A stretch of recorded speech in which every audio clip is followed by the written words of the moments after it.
Guys, I welcome you all for the today's video, and today's video is about the artificial neural networks, a journey into the mind of machines. So before getting started, let me introduce myself. I'm Lakshmi Vaibhavi, currently pursuing BE in CSE AI at SVC. So without delaying much, let's get into the topic. At first, we'll be exploring the concepts of the core concepts of ANN, nothing but artificial neural networks. Then we'll get into the architecture, then applications of this, the advanced technology. So before getting in, as we know, the artificial neural networks, the name itself suggests the neural. Something is connected with the human brain here. So what is that? It's an inspiration from the biological and the neuron analogy of a human brains. So here, when in a human brains we have got the building blocks of the human brains are the neurons, the same structure and the same the network's architecture is being implemented in the artificial neural network. So ANNs are inspired by the structure and the functions of the human brain. The fundamental unit is the neurons, and which is the responsible for processing the information and transmitting the signals within a fractions of second. So the same way, the same architecture is being implemented here. So artificial neurons mimics this process using the artificial neurons connected in the layer form to form a network. So each neuron receives the inputs, processes them, and gives the output.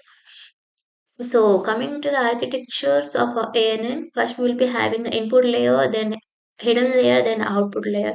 So input layer, as the name suggests, it receives the raw data, means whatever the user gives the input, it just receives. Then it pass on this data into the next layer, that is the hidden layer, which is situated between the input and output layer. This is the main layer where the input of the data given is being processed, and the weights of the each input is be adjusted according to the output.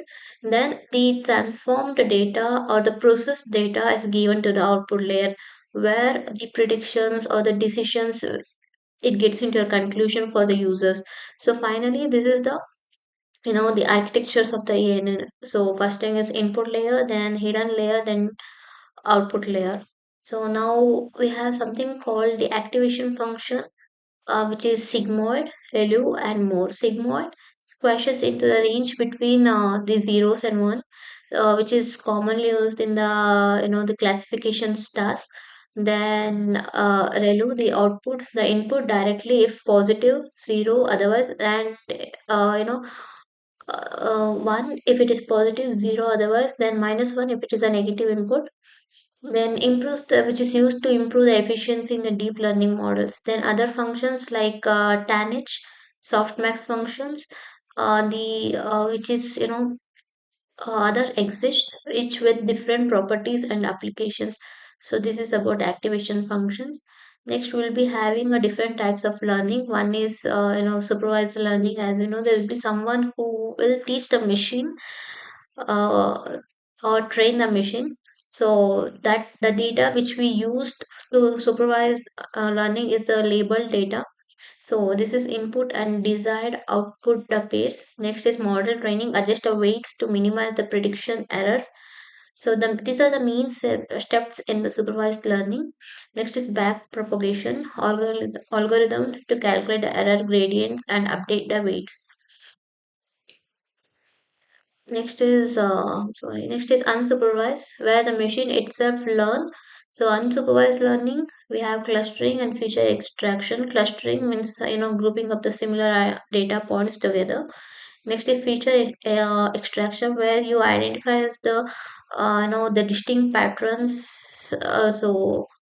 And the creating meaningful representation. Next, the unsupervised learning, the common algorithms we use is K-means.